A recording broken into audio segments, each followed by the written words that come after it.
Curious ka ba sa marami? Tanggaling-galing mo Smart dishwashing paste ko Pritong ulam na masebo Plato o kaldero Tanggaling for everyday. Ganyan, pag smart ang dishwashing paste, may double tanggaling formula. Tanggal ang sebo, tanggal ang bakterya. Pahit para walang bahid Linis fantastic sa metal at plastic Number one ko to Tanggaling-galing mo Smart dishwashing paste ACS. Sa lahat ng bagay, simula pa lang, siguraduhing max protection na. Kasi pag kulang ang proteksyon, baka madaling masira. Sa ngipin, dapat may max protection din. Max Alaga ng Unique Toothpaste. With Max Protect Formula, helps stop cavities before they start, while keeping breath fresh. Try Unique Maximum Fluoride Protection. Para Max Alaga, Max Protektado. ACS. Next week, Valentine's month na. Aka? Nailigtas sa mga otoridad ang isang negosyante matapos na dukutin ang tatlong suspect sa Cabanatuan City, Nueva Ecija. Ayon kay Central Luzon Police Director Brigadier General Ponce Rogelio Peñones, humingi ng 5 milyong pisong ransom ang mga kidnapper kapalit ng kalayaan ng biktima. Lula ng biktima ng kanyang pickup truck sa tapat ng kanyang ari-arian sa barangay Kapitan Pepe nang bigla siyang harangin at tangayin ang mga sospek.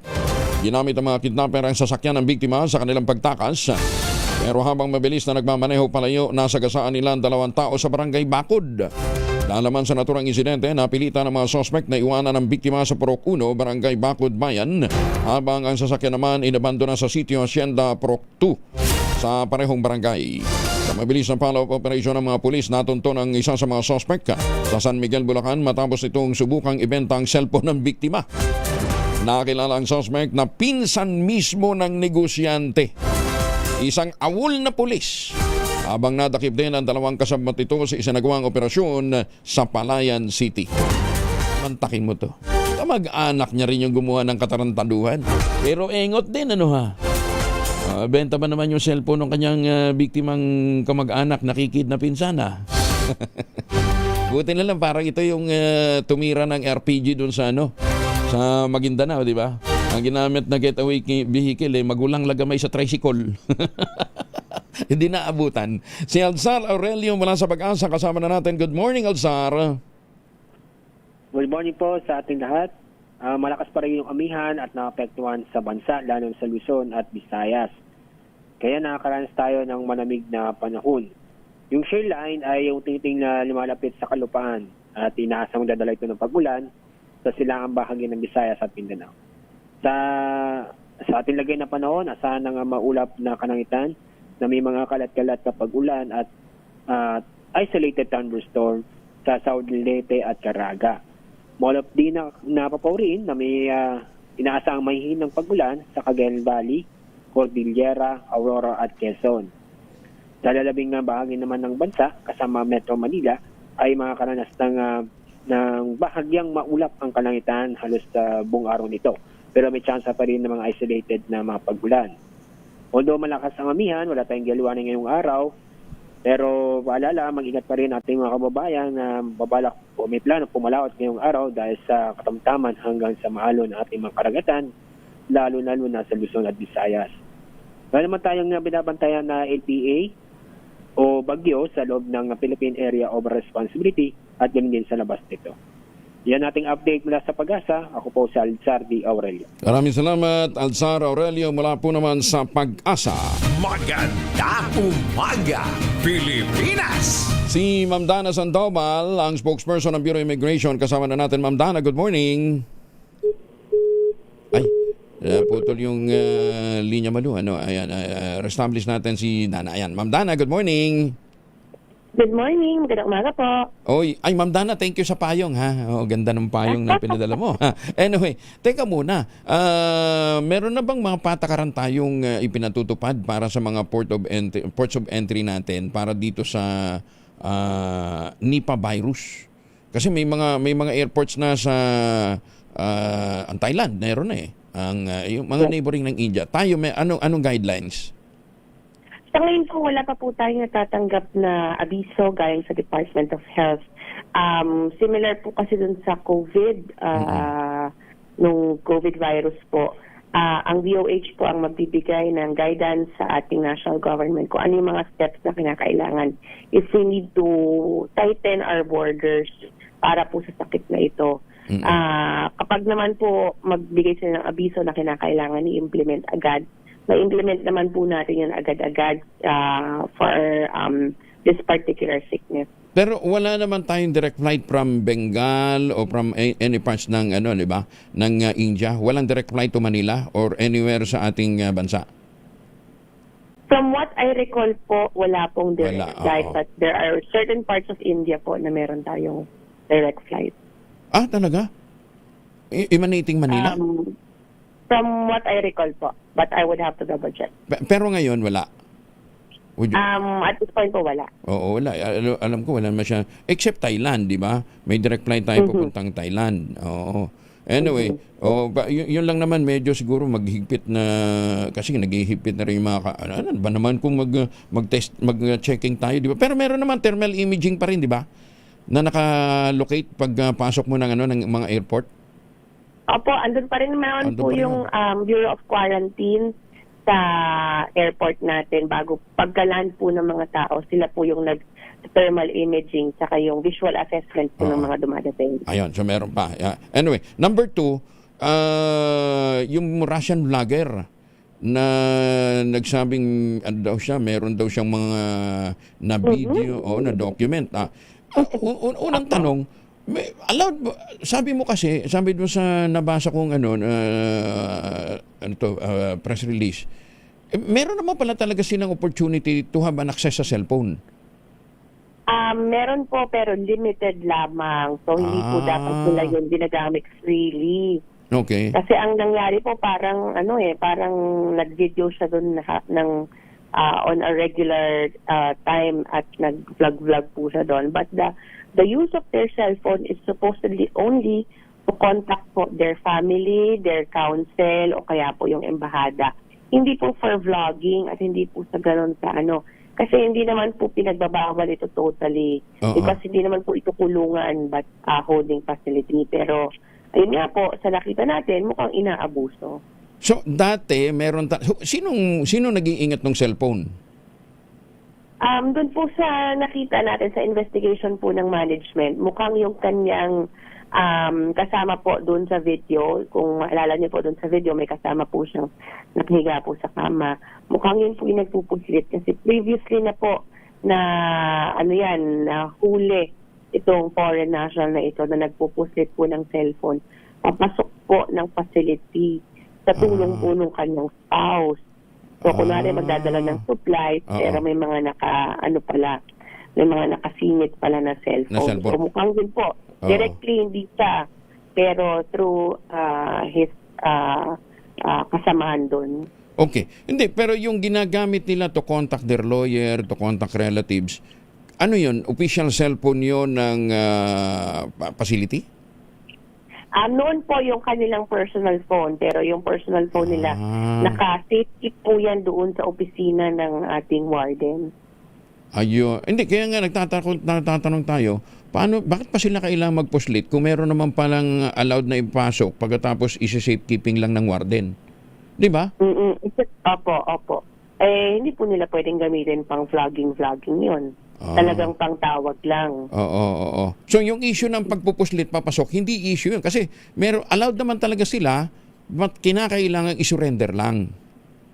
Diba? Opo, pero yun nga po, because of sa mga nakita natin, unauthorized use po ng mga gadgets na yon. Kaya kinokonsidera pa rin po natin na hindi ito pinapayagan. So, ang nangyari tuloy ngayon, ang daming nadamay. Di ba? Kasi totally, ngayon, pinagbabawal na rin ninyo. Completely, pati. Sa kagustuhan niyang mag-vlog, yung buong facility po ngayon, hindi na maaaring gumamit ng cellphone. Ang ini-implement po natin ngayon, use of landline na lamang.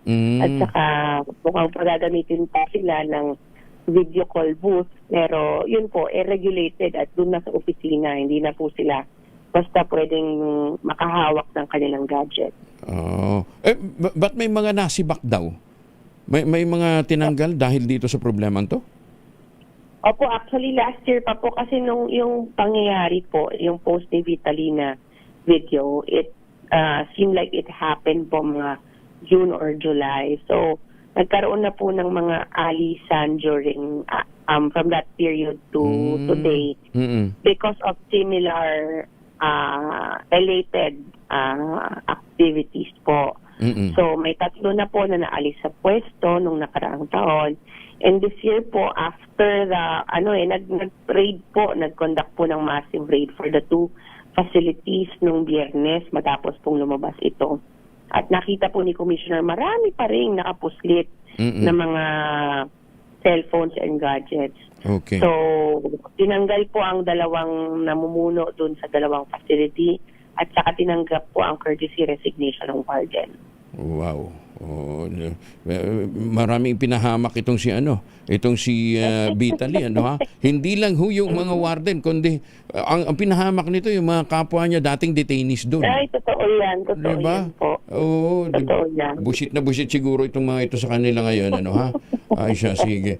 Anyway, thank you Ma'am Dana, ha? Thank you for joining us this morning. Magandang umaga po. Anytime po. Salamat po. Salamat po. Umaga. Si Dana Sandoval mula po naman sa Bureau of Immigration. Sunog, sumiklab naman sa isang bahay sa Tacloban. May-ari ng bahay nagtamo ng injury. Detalye ng balita mula kay Jimmy Angay-Angay, RH32. Jimmy, good morning. Isang bahay sa lungsod ng Tacloban na nasunog, may-ari nagtamo ng paso sa kamay. Ito ang sinabi ni Bureau of Fire Protection Tacloban Chief Fire Investigator, Senior Fire Officer 2 Anthony Alvin Duran sa isang panayam. Kinilala ang biktima si Mr. Banson, nasa 8 taong gulang, residente ng Purok Atis, Blue Ridgeville, San Jose sa Tacloban. Tinitingnan ng bomberong open flame pinagmula ng sunog. Pumalo sa mahigit 500,000 pesos ang pinsala ng sunog.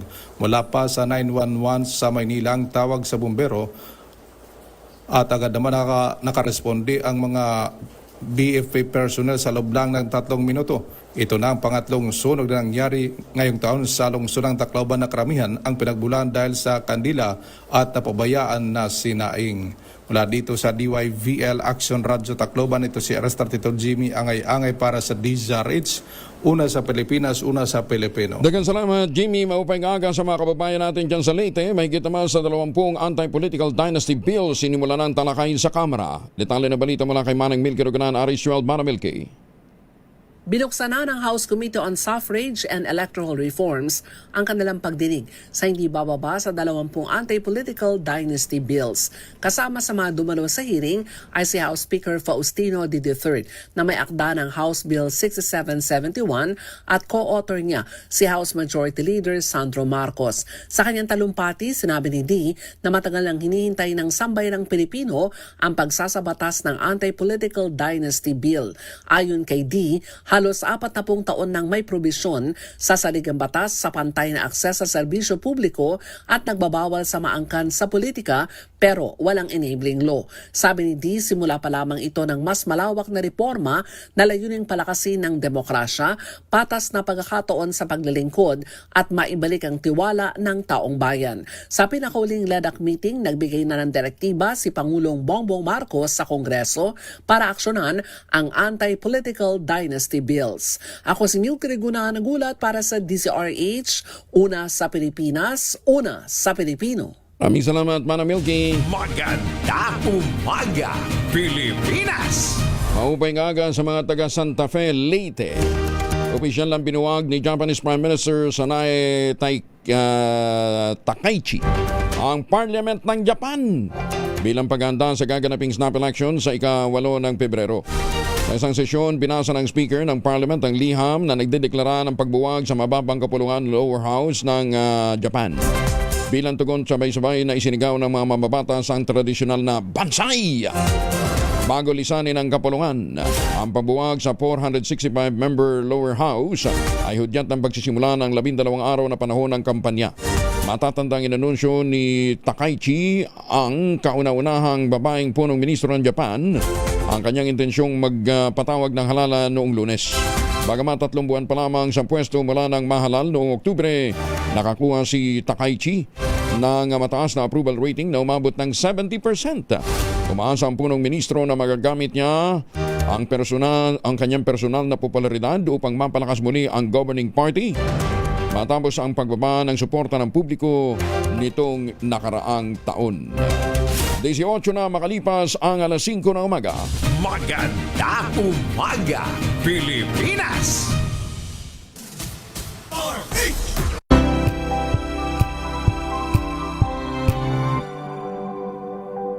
Wow, ang saya. Isang barangay na labada, puro mancha pa. Goodbye, pahinga. Mommy, isang laba lang yan sa Pride Bar Blue. May powerful stain-away enzymes na malupit sa dungit mancha. At di masakit sa kamay. Isang laba lang yan. Hello, pahinga. Hello, Pride Bar Blue. ACS.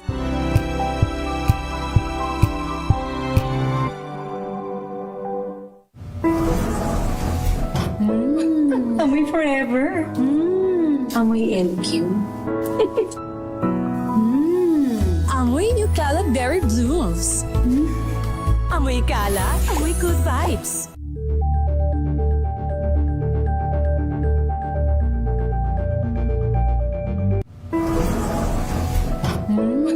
Amoy forever.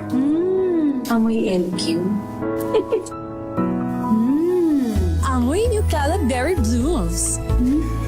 Amoy kala, amoy good vibes. Tinesting, sinuri, siniyasan. Ang resulta? Super effective ang Shield sa pagpatay ng bakterya at virus. Shield Antibacterial Soap. Believe ang mga eksperto sa Philippine Nurses Association. At si Mami. Tiwala ako sa Shield. Shield Antibacterial Soap. Napatunayang mabisa. Ang mga nurse, tiwala. ACS. Amoy forever. Amoy LQ. Amoy New Caleb Berry Blues. Amoy kala, amoy good vibes.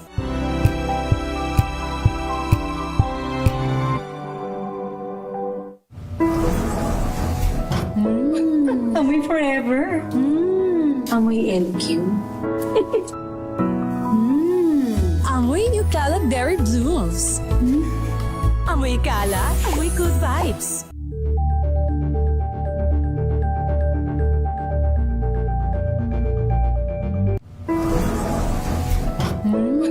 Amoy forever. Amoy LQ. Amoy New Caleb Berry Blues. Amoy kala, amoy good vibes.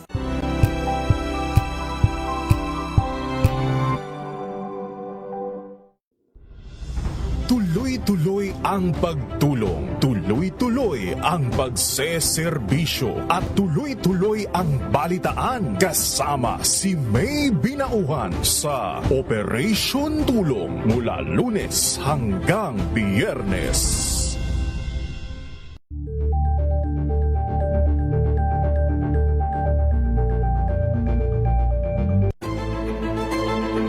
Pakikinggan ang bawat panig. When you fight for justice, think about the queer people. Kung hindi kami magkukwento, sino ang magkukwento para sa amin? Ang mga panawagan, ipababatid. Hindi talaga ito masusing pinag-aralan ng gobyerno. The women who are beaten and abused. It's time to listen to their voices. Hayan ang iba't ibang boses, mga kwento mula sa iba't ibang anggulo. Dito lang sa Point of View. Mapapanood tuwing linggo, alas 12 ng tanghali sa DZRH TV.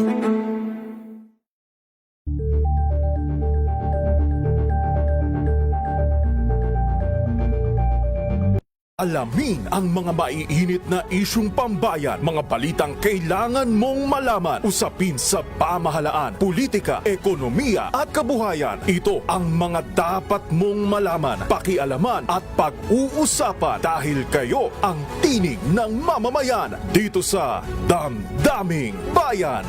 Live sa DZRH Radio, DZRH TV at DZRH Digital. Kasama sinalakay Deo Macalma at Elaine Apit. Araw-araw, Lunes hanggang Biyernes. Damdaming Bayan.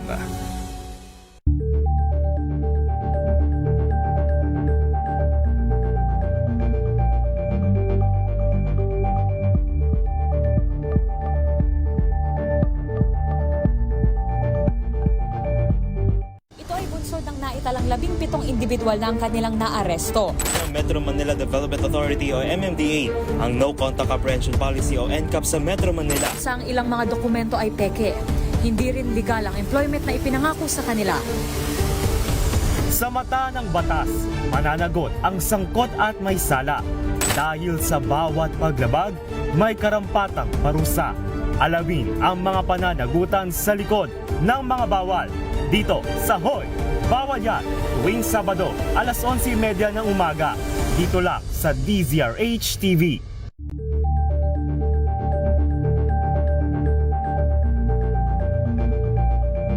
We've got you covered. From the hottest hits, exclusive interviews,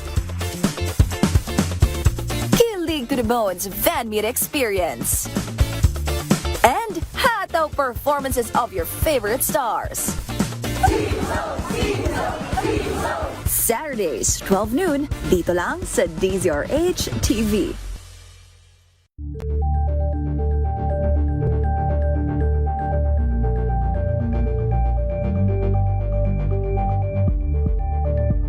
Magandang umaga, Pilipinas!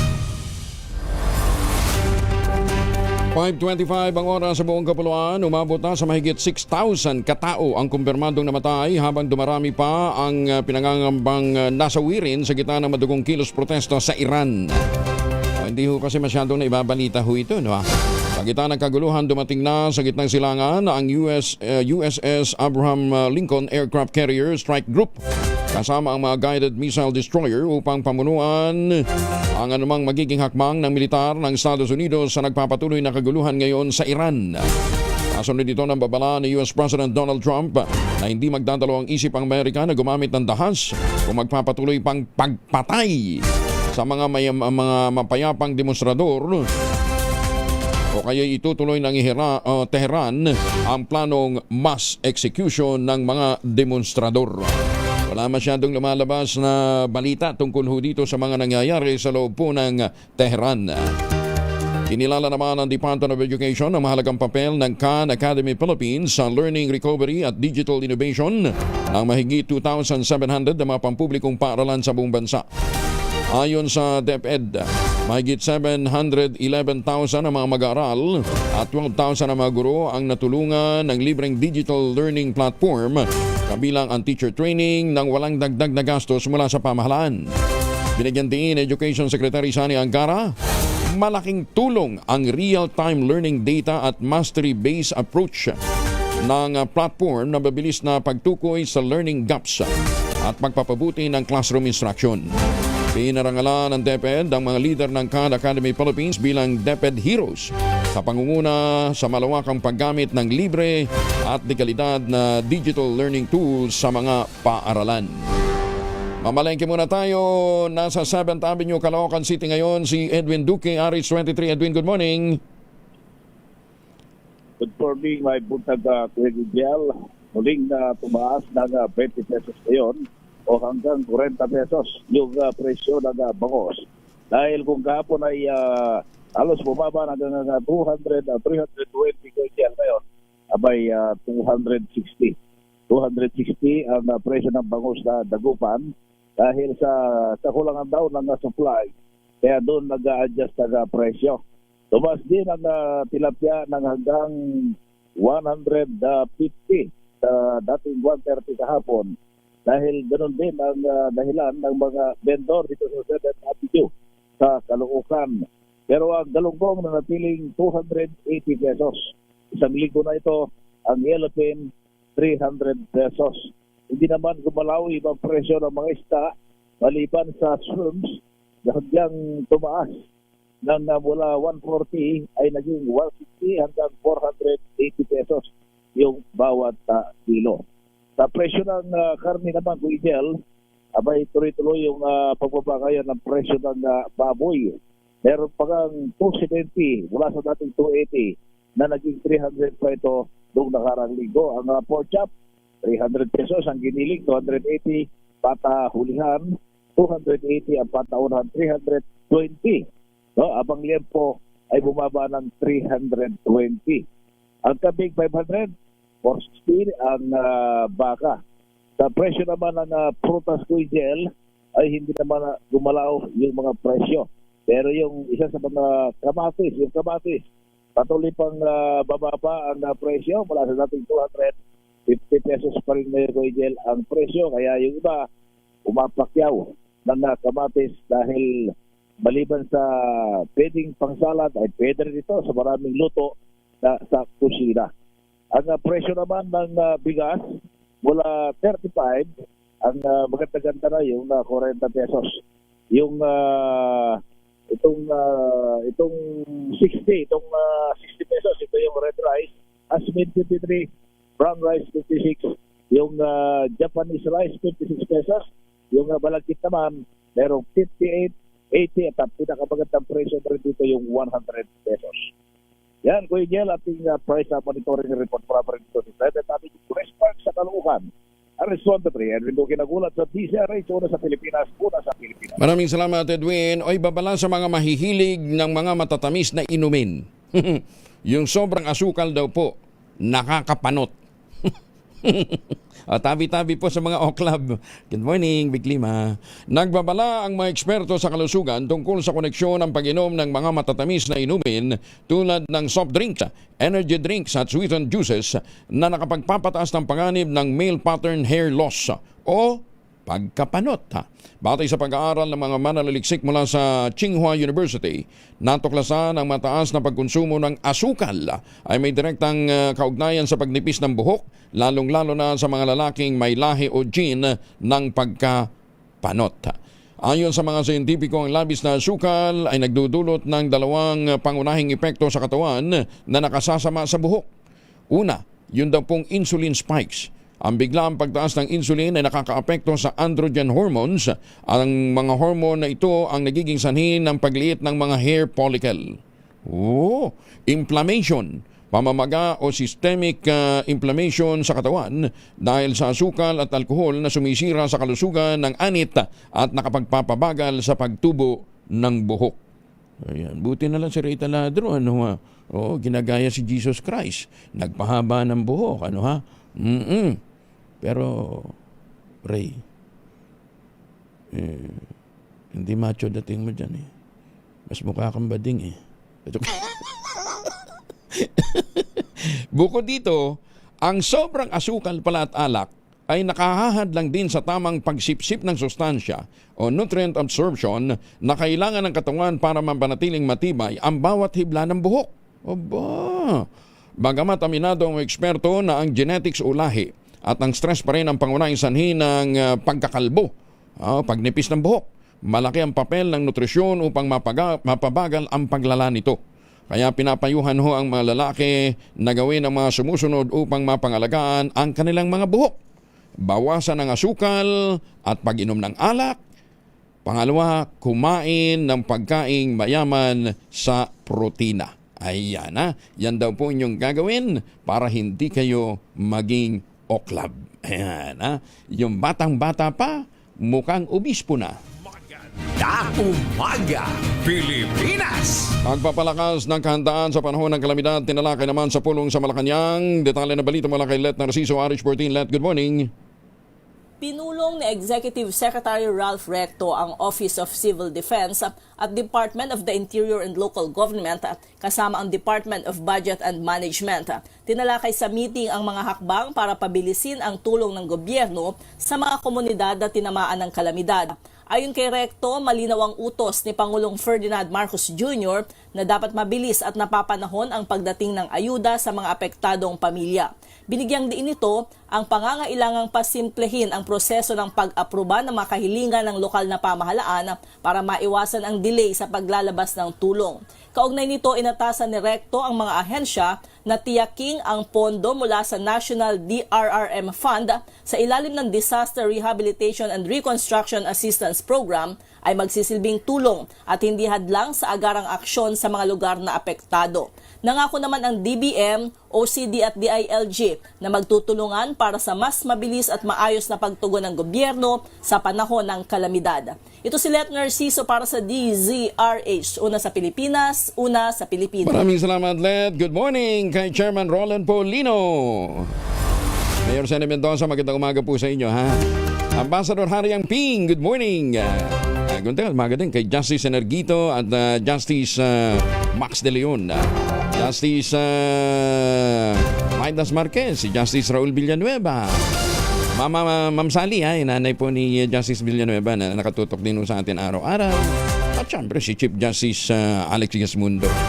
May mga justices ngayon na nasa Cagayan de Oro. Meron ho silang mahalagang pulong doon. Kaso naman ni Senator Bato de la Rosa ipinapaubaya na sa Senate Ethics Committee. Detalye ng balita mula kay Raymond at pa sa Rich 28. Raymond? Magdedepende ang liderato ng Senado sa rekomendasyon ng Senate Committee on Ethics sa kaso ni Senador Ronald Bato de la Rosa na hindi na pumapasok sa trabaho. Ayon kay Senate President Pro Tempore Panfilo Ping Lacson, nagpasabi na si dating Senador Antonio Trillanes na maghahain siya ng reklamo sa Senate Committee on Ethics pagdating ng buwan ng Marso na siyang pang-anim na buwan na hindi pagpasok ni Senator Bato. Ano man ang rekomendasyon ng Ethics Committee ay masusing pag-aralan ng liderato ng Senado. Aminado si Lacson na kabilang sa napag-usapan ay ang suspension ng sweldo ni Senator Bato. Ngunit sabi ni Senate President Tito Soto ay kailangan nilang repasuhin ang kanilang rules kumpara sa umiiral na civil service law. Kaugnay nito ay nagpasabi na rin si Senador Ping Lacson na mag-i-inhibit ito kung may rekomendasyon na patawan ng parusa si Senator Bato dahil sa matagal nitong pag-absent sa trabaho. Sabi ni Lacson, wala siyang moral ascendancy dahil nasa pareho siyang sitwasyon, may git 15 taon na ang nakalipas. Nasa 15 buwan siyang nagtago ng panahon ni dating Pangulong Gloria Macapagal Arroyo. Ito si RH20, Raymond Adpas para sa DCRH, una sa Pilipinas, una sa Pilipinas. Maraming salamat, Raymond. At sa showbiz, si Matet de Leon. Binanata ng mga komento ng netizens kaugnay ng hidwaan nilang magkapatid. Susmi naman. Birthday pa naman ngayon ni Philippine Coast Guard Admiral Ronnie Gaban. Ano ha? Happy birthday, Admiral, ha? Detalye ng balitang ito mula kay Gorgie Rula. Gorgie, good morning. Halatang may hidwaan pa rin ang magkakapatid na Lotlot de Leon, Matet, Kenneth at Kiko sa kay Ian de Leon dahil hindi pa rin sila nakikitang magkasama sa mga mahahalagang okasyon ng pamilya. Kagaya nitong nakaraang kasal ng bunsong kapatid nilang si Kenneth, tanging si Ian lang ang wala kaya ang daming netizens ang nag-comment na tila nakakaalam sa hidwaan nilang magkakapatid. Inamin naman ni Lotlot na hindi raw sila nagkakausap ngayon ni Ian at ang duda ng lahat ay may kinalaman ito sa mga naiwang properties ng namayapang superstar na si Nora Honor. Hindi lang sila nagsasalita tungkol dito at nilinaw lang ni Lotlot na pagdating sa mga naiwang mana ng kanilang ina ay si Ian lang daw ang nag-aasikaso nito. Hindi raw silang apat na inampon ng namayapang superstar. Dahil dito kung ano-ano ang mga komento mula sa mga fans na ikinagalit na mismo ni Matet. Ang sabi ng aktres ay huwag na raw sanang idamay ang kapatid nilang si Kenneth dahil sa wala roon sa kasal nito. Obvious na si Ian ang tinutukoy niyang wala. Matindi ang mga pahayag na ipinost ni Matet sa kanyang Facebook account. Bahagi ng mahaba niyang FB post, ang sabi nito, wala kaming obligasyon na mag-explain sa inyong lahat dahil pinipili lang namin kung ano ang willing kami i-share sa lahat. Yung iba, amin na lang. Napakadali. Sabi pa nito, napakadali para sa inyo to judge us. Sinasabihan ko na kayong lahat na magsisimula ng mawala ng bigat sa amin ang opinion ninyo dahil hindi na kami magbabasa ng mga pinagsusulat ninyo na walang kakwenta-kwenta at bulok. Humihingi din kami ng pasensya sa lahat ng mga may good comments. Hindi na po namin mababasa yon pero salamat sa inyo na may mga matuwid na pag-iisip at maayos ang pag-uugali. Sa totoo lang, wala nang ginawang tama kaming mga apat na ampon ng nanay namin si Miss Nora Honor. End of quote. Yan po ang ilang sa mga sinabi ni Matet dahil sa matinding galit nito sa mga ipinopost o mga komento dito sa nakaraang kasal ng kapatid nilang si Kenneth de Leon. Gorgie Rula po nag-uulat mula sa showbiz ng DZRH, una sa Pilipinas, una sa Pilipinas. Maraming salamat, Gorgie.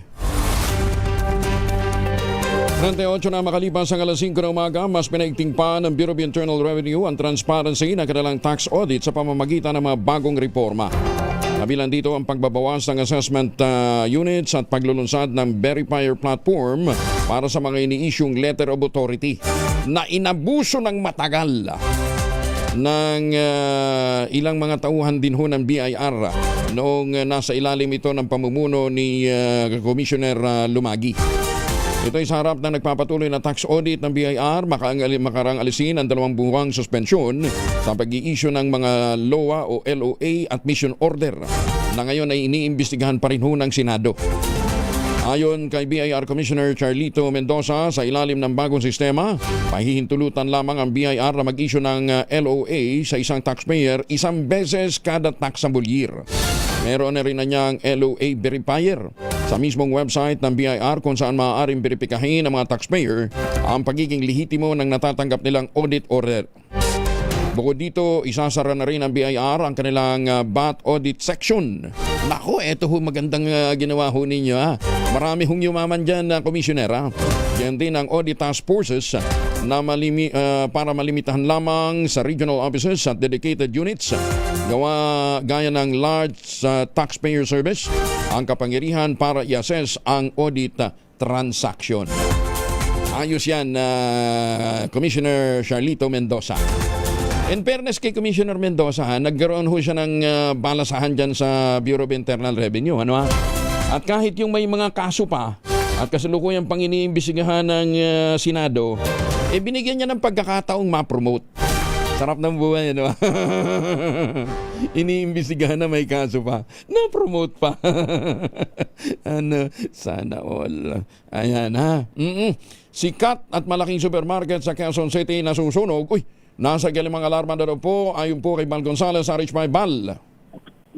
Kuya Angel, wala pang 30 minuto ay agad na itinaas sa kalimang alarma ng Bureau of Fire Protection itong sunog na sumiklab sa Lander Supermarket na matatagpuan dito sa barangay Pasong Putik, Quezon City. Ito'y malapit lamang, Kuya Angel, dito sa may SM Fairview na amin nang tutunguhin sa mga oras na ito. Ako'y magsasagawa pa ng follow-up report, Kuya Angel, dahil ilang mga bumbero na ang dumaan dito sa aming kinaroroonan.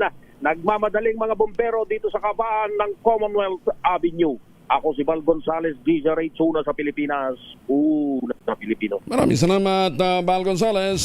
Maganda umaga, Pilipinas! Sa mga may lakad, may dalawang formulation ng family alcohol na pwede nating pagpilian. Yung family 70% isopropyl alcohol, especially prepared for clinics, hospital, pharmacies, laboratories, pero okay na okay din po yan sa mga households. Very effective sa disinfection at sterilization. Ganyan ang bagsik ng family 70% isopropyl alcohol. Maghapon man natin gamitin, no problem. Hindi po manunoy yung ating mga kamay dahil meron po itong moisturizer. Yun namang mabangong family rubbing compound improval cologne. Ayun po yung mabangong isopropyl alcohol na ginagamit po ng mga masahista, mga barbero, mga doktor, mga nurse, mga kabadrona for sponge, bathing and other cleansing purposes. Family rubbing alcohol parang DZRH book na sa mahabang panahon. Mabibili sa namang butik at convenience stores nationwide. Family rubbing alcohol hindi lang pampamilya, pang sports pa. Maganda umaga, Pilipinas! 42 makalipas ang alas 5. Ang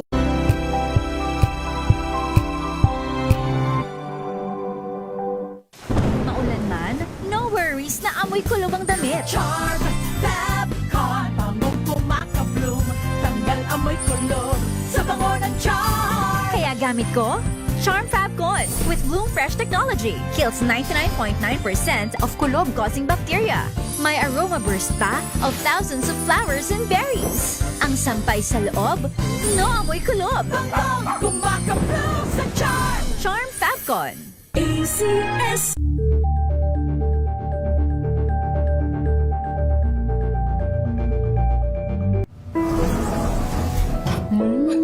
Amoy forever.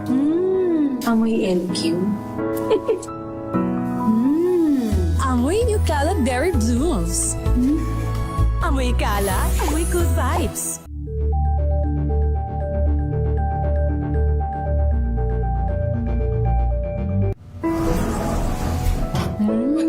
Amoy forever. forever. Amoy LQ.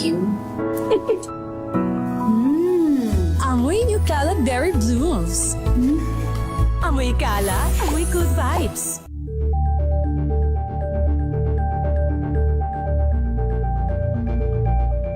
Hello, Washi! Laundry day na naman! Yay! Anong meron? Mancha ng chocolate, putik, may libag pa! Kaya natin yan! With Pride Washing Machine Detergent, may triple stain-away formula. Tanggalang makapit, madikit, at malupit na dumit mancha. Kaya easy-easy ang labada. Mula noon hanggang ngayon! All you need is pride! All you need is pride! ACS!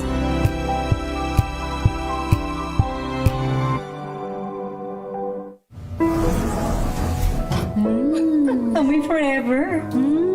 Amoy LQ. Amoy New Cala Berry Blooms. Amoy Cala, amoy good vibes.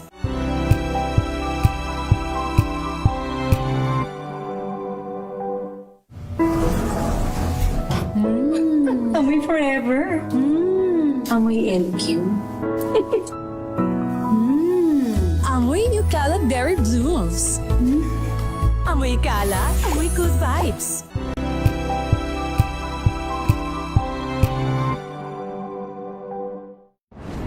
Kung good vibes ang hanap mo, dito ka na sa sigurado. Mula sa mga istoryang nagbibigay ng inspirasyon hanggang sa mga kwentong may dalang solusyon. Mga balitang pampagaan, pakiramdam at pampaganda ng araw. Hindi lang ba sa good news, kundi the better news. Mula Lunes hanggang Biyernes, 1:00 ng tanghali sa DZRH TV.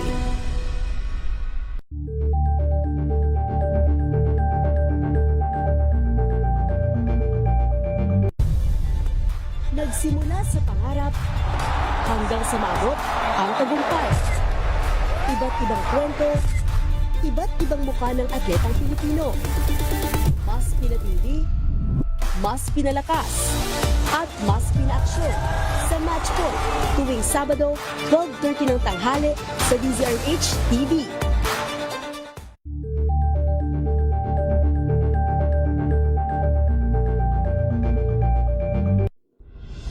Tuloy-tuloy ang pagtulong, tuloy-tuloy ang pagseserbisyo, at tuloy-tuloy ang balitaan kasama si May Binauhan sa Operation Tulong mula Lunes hanggang Biyernes.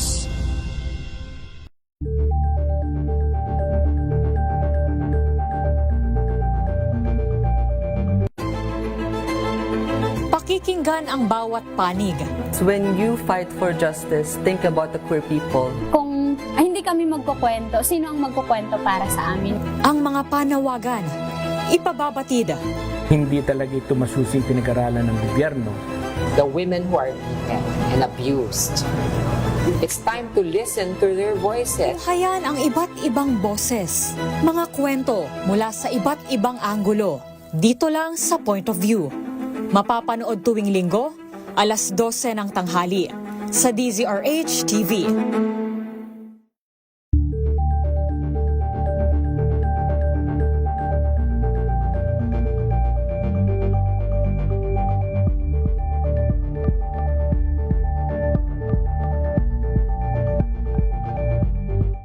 Alamin ang mga maiinit na isyung pambayan, mga balitang kailangan mong malaman, usapin sa pamahalaan, politika, ekonomiya at kabuhayan. Ito ang mga dapat mong malaman, pakialaman at pag-uusapan dahil kayo ang tinig ng mamamayan dito sa Damdaming Bayan.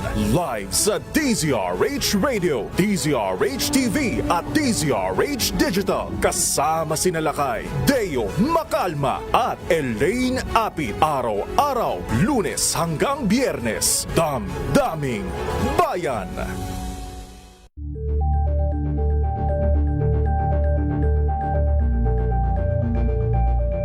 Ito ay bunsod nang naitalang 17 individual na ang kanilang naaresto. Ng Metro Manila Development Authority o MMDA ang No Contact Apprehension Policy o NCAP sa Metro Manila. Sa ang ilang mga dokumento ay peke. 48 na makalipas ang alas 5 na umaga. Hoy, sa mga nag-iisip pa ng pangregalo ngayong Valentine's Day, aming nire-recommenda tangerine chocolate. Natulungan na ninyo ang inyong mga kababayan magsasaka dyan po sa lalawigan ng Quezon na napangiti nyo pa ang inyong mahal sa buhay. Natulong po ni Dr. Helen Tan yung po mga planting material ng kakao galing Davao. Hinakot po yan para maitanim sa ilalim po ng mga nyugan. Kaya nagpo-produce na ho sila ng dekalidad na kakao beans, pinoprocess para maging tangerine chocolate. Mag-text po kayo sa 0919-095-5935 para po sa inyong mga orders. Ayan ha. Ang tangerine chocolate po ay may mahigit 10 variants. Sa mga raw material ay galing din po sa ani ng mga magsasaka. I-check po ninyo sa tangerinechocolate.ph. Ang sabi nga po ni Dr. Helen Tan, sino bang magmamalasakit sa Pilipino kundi ang kapwa Pilipino? Kaya sa bawat tangkilik natin ng tangerine chocolate, pinalalakas natin ang loob ng ating mga magsasaka. Pinalalakas natin ang ating lokal na ekonomiya. Tangerine chocolate 100% gawang lokal, Batays and Lux Global dahil tinulungan ito ng DTI at ng DUST. Tangerine chocolate 100% gawang Pinoy. Maganda umaga, Pilipinas! Comelec suportadong mahakbang laban sa political dynasties. Detalye na balita mula kay Boy Gonzalez, RH29. Boy, good morning. Good morning, Kuya Angel at tiniyak ni Comelec Chairman George Serwin Garcia ng buong suporta ng komisyon sa ano bang panukalang maglalakip ng provision sa kontra-political dynasty sa saligang batas. Ayon kay Garcia, wala ng question na kailangang maisulong ang nabanggit ang mga taniniwala siyang maaari itong maisikatuparan sa ika-20 Kongreso. Apela ng Port Chief, dapat malinaw niya tiyak na maikli at malawak ang magiging batas upang matiyak ang epektibong pagpapatupad ito. Babala pa ni Garcia, maaaring hindi questionin sa Supreme Court ang kabisbong batas ng Kongreso, ngunit posibleng magkaroon ng problema sa implementing rules and regulation o IRR na ipatutupad ng Comelec, lalo na anya kung hindi malinaw ang intent o layo ng Kongreso sa anti-political dynasty law. Nasa saligang batas na anya ang polisiya laban sa political dynasty at inatasan ng Kongreso na magbigay ng definition at gumawa ng kaukulang batas. Ito si Boy Gonzalez para sa Disa Arizona sa Pilipinas, una sa Pilipino. Maraming salamat, Boy. Chinese vessel naman sa West Philippine Sea, dumarami pa. 55 na daw, sabi ni Edniel Parosa. RH52, Edniel, good morning. Kuya Angel, sa gitna ng palitan ng tirada ng ilang opisyal at tagapagsalita ng Pilipinas at China, lamobo pa sa 55 bilang ng Chinese vessels sa West Philippine Sea nitong nakaraang linggo. Mula Enero 18 hanggang 25, naispatan ng Armed Forces of the Philippines sa mga barko ng People's Liberation Army, Coast Guard at kanilang maritime militia sa mga bisinidad ng Pag-asa Island, Paudi Masinloc, Escoda Shoal at Ayungin Shoal. Higit doble ito sa karaniwang average na namumonitor ng Philippine Navy. 25 sakyang pandagat lang ng China sa mga nabanggit na teritoryo. Kasabay nito ay giniit ni AFP spokesperson for West Philippine Sea, Rear Admiral Roy Vincent Trinidad.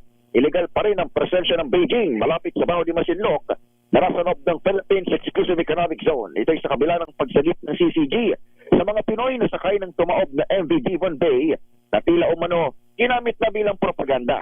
Ani Trinidad, hindi pa rin ito mabubura ang nagdaang mga coercive at agresibong aksyon ng China sa karagatan. Ako sa Edniel Parosa, nag-uulat para sa DZRH.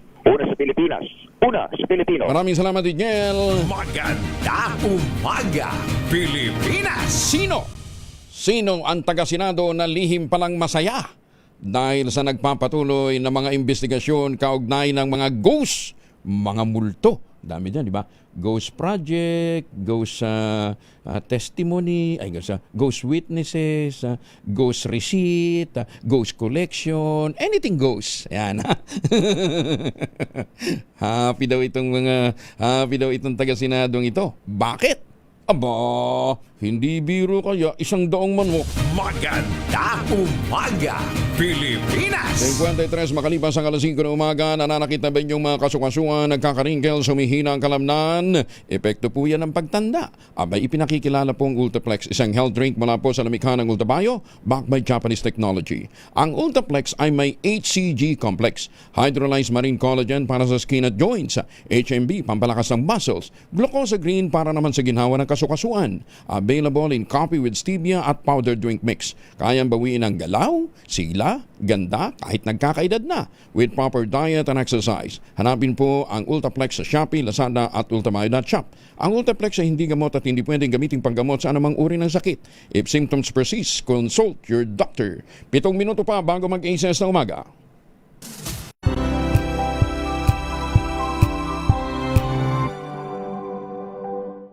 We've got you covered. From the hottest hits, exclusive interviews,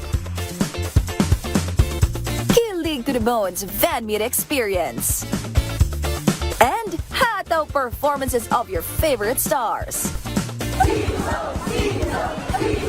Saturdays, 12 noon, dito lang sa DZRH TV.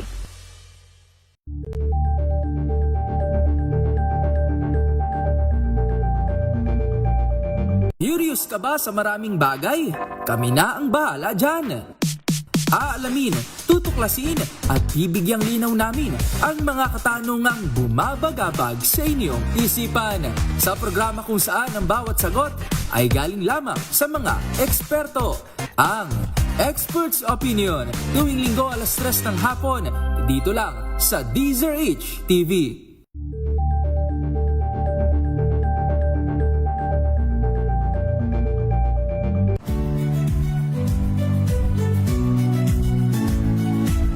Magandang araw mga kaibigan. Ito po ang inyong balerina ng bayan, si Lisa Makuhay Lizalde, na nag-aanyaya sa inyong samahan kami at ang aming mga espesyal na panauhin para sa kalahating oras ng masayang kwentuhan sa aming programang Art to Art, kung saan ang usapang sining at kultura ay para sa lahat. Huwag kaliligtaan, tuwing linggo, alas 3:30 ng hapon, dito lamang sa DZRH Radio, DZRH TV, at via online streaming.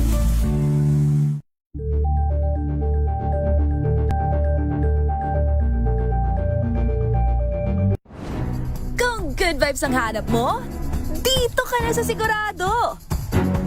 Mula sa mga istoryang nagbibigay ng inspirasyon hanggang sa mga kwentong may dalang solusyon. Mga balitang pampagaan ng pakiramdam at pampaganda ng araw. Hindi lang ba sa good news, kundi the better news. Mula Lunes hanggang Biyernes, 1:00 ng tanghali sa DZRH TV.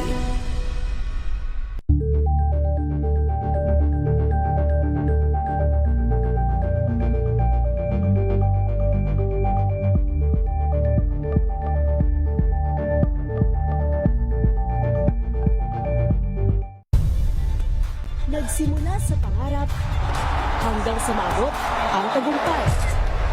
Iba't ibang kwento, iba't ibang mukha ng atletang Pilipino. Mas pinatindi, mas pinalakas, at mas pinaaksyon sa Match Point tuwing Sabado, 12:30 ng tanghali sa DZRH TV.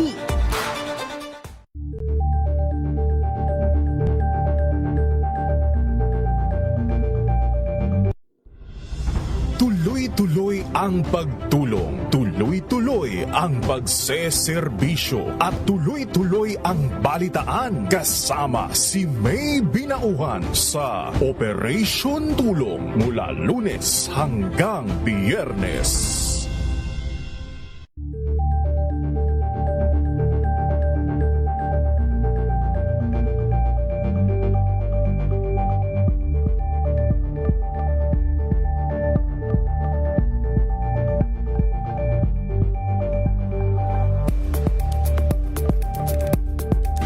Umaga, Pilipinas! Ay, magandang umaga din po kay Professor Andy Pereria. Prof. Andy, kumusta ka na ha? Sabi ni Prof. Andy, nagpapasalamat siya sa kanyang internet provider. After daw na matagal na paghihintay niya at incompetent na technician, na-install na rin, naibalik na rin po ang kanyang internet service. Ayan. Good morning, Professor Andy Ferreria. Police deployment sa paligid ng Malacanang, normal lamang sa gitna ng issue ng korupsyon. Detalye na balita mula kay Giselle Ricaport, RH15. Giselle, good morning. Giselle, yuhu. Nawawala si Giselle, ay naputol.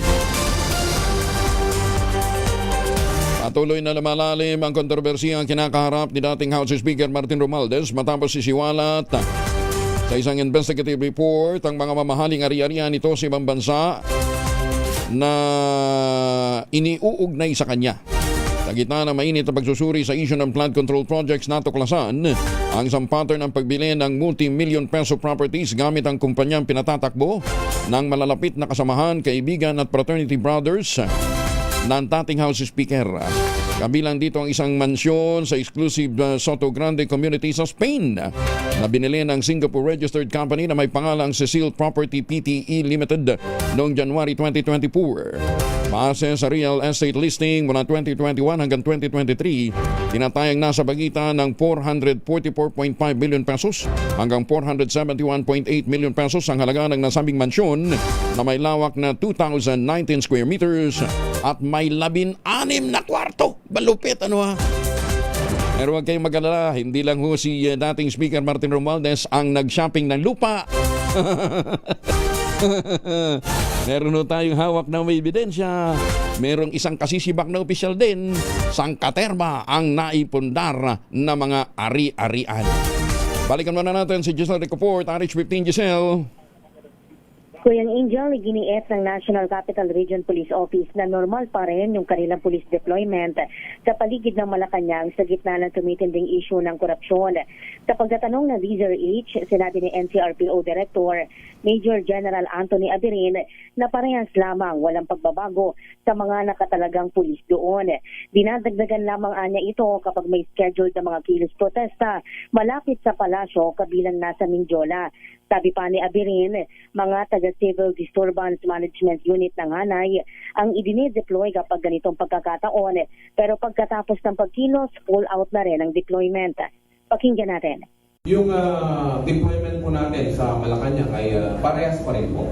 Nagdadagdag lang po tayo kung may scheduled rally po doon sa CRP sa Mindiola. At ang idinadagdag po natin doon ay yung mga CDM personnel po natin. The moment na wala na pong rally ay pinupull out na rin po natin yung deployment po natin.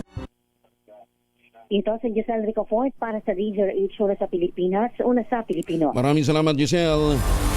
2x2, susunod na sa ilang saglit. Magtanim ng kawayan para sa kalikasan at kabuhayan.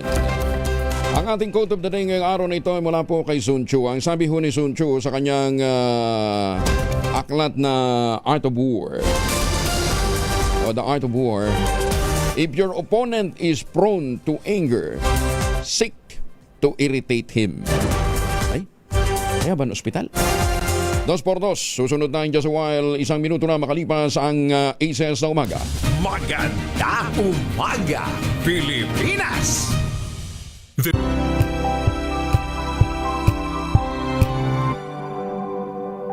Tinesting, sinuri,